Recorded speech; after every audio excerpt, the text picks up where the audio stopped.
जी वाह! क्या बात है। ऐसे ऐसे प्रधानमंत्री जी को कोटि कोटि नमन। जो काम करके नेपाल के प्रधानमंत्री बालेन शाह जी ने दिखलाया है, बहुत बहुत धन्यवाद।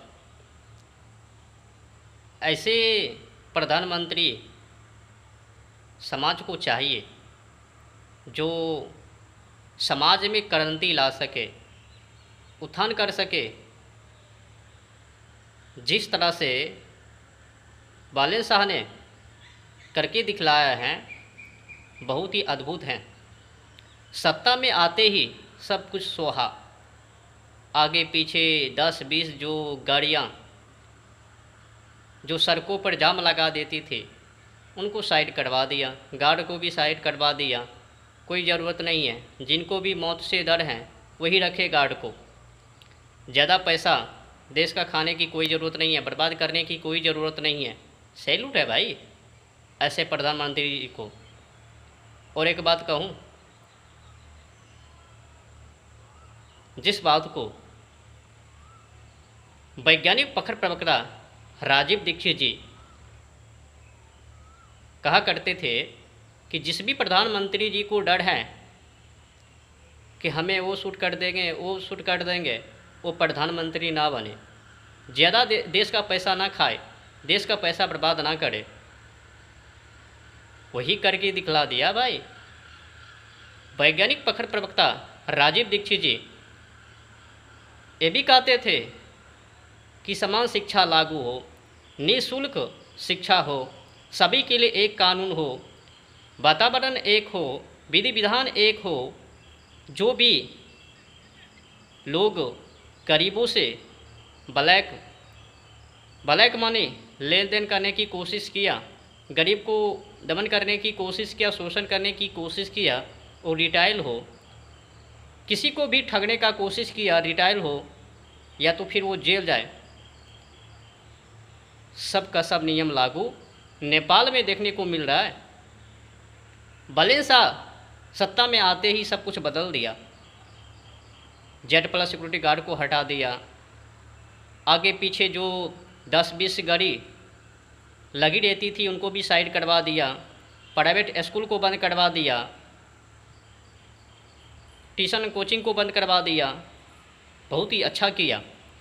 आपको पता है प्राइवेट स्कूल में क्या होता है? जो फ्री नर्सरी LKG UKG 1 2 3 ऐसे करके जो क्लास, इन लोगों का जो किताबें हैं ना वो बदलती रहती है, चेंज होती रहती है। और इन लोगों का जो किताब की जो प्राइस हैं वो भी अद्भुत हैं, बहुत महंगी। जो गरीब लोग अपने बाल बच्चों को पढ़ा नहीं सकते हैं प्राइवेट स्कूल में, उतने महंगे एडमिशन फीस भी महंगे। लूट, शिक्षा के नाम पर लूट। और ये काम भारत में भी हो रहे हैं। शिक्षा के नाम पर, विद्या मंदिर के नाम पर बच्चों से ठगा जा रहा है, ठग रहे हैं। किसान मजदूर अपने ज़मीन को बेच बेच के बच्चों को पढ़ा रहे हैं। कई किसान ने खुलकर ही बोला है कि अपने बाल बच्चों को नौकरी दिलवाने के लिए ज़मीन बेच दिया, ये बेच दिया, वो बेच दिया, घर बेच दिया, मकान बेच, सब कुछ बेच दिए। भाई साहब, जो काम बालेन शाह ने नेपाल में करके दिखलाया है ना, वही कब अब भारत में चाहिए। प्राइवेट स्कूल बंद हो, समान शिक्षा लागू हो, समान कानून लागू हो। बालेन शाह ने कहा ना कि प्रधानमंत्री का गाड़ी हो या आम पब्लिक का गाड़ी हो, सबका चेकिंग होनी चाहिए। सब कुछ चेक करो। जो भी गैर कानूनी तरीक़ों से पकड़े जाए उनको जेल में ठूसो, और जो भी ब्लैक मनी लेन देन किया उनको ठूसो, जेल में सस्पेंड करो। बहुत अच्छा लगा। हमारे गुरुवर वैज्ञानिक प्रखर प्रवक्ता राजीव दीक्षित जी ने जो बातें कही हैं और सरकार को करने के लिए आदेश दिया, संकेत किया कि इस तरह की सिस्टम भारत के अंदर लागू हो। भारत में तो नहीं लेकिन नेपाल में हो लिया। जल्द ही अब भारत का भी नंबर है, यहाँ पर भी देखने को मिलवे जलवा। जल्द ही प्राइवेट स्कूल और ब्लैक मनी और जनता से न्याय के नाम पर जो लूटपाट वो भी बंद हो जावे। तो बहुत अच्छा लगा बालेन शाह जी का कार्य को देखकर, उनके मेहनत को देखकर। अभी बिना सिक्योरिटी गार्ड के जनता से, आम पब्लिक से हाथ मिला रहे हैं, उनके घर जा रहे हैं, दुकान जा रहे हैं, लोगों से मिल रहे हैं, बहुत अच्छा लग रहा है। लेकिन भारत के प्रधानमंत्री वो काम कब करवे जो काम बालेन शाह जी कर रहे हैं? यहाँ सूची अनुसूची, जाति जनजाति, पिछड़े जाति, अगले जाति, बस यही सब चलता है। भाई साहब, मैंने कई बार सवाल भी किया है, SC ST OBC ये क्या है? जात के आधार पर क्यों दे रहे हो आरक्षण? अगर देना ही है तो गरीब के आधार पर दो ना। जिस भी व्यक्ति का आय तो उनको हटाओ। अगर किसी को आरक्षण देना है तो वो गरीबों पर लागू करो।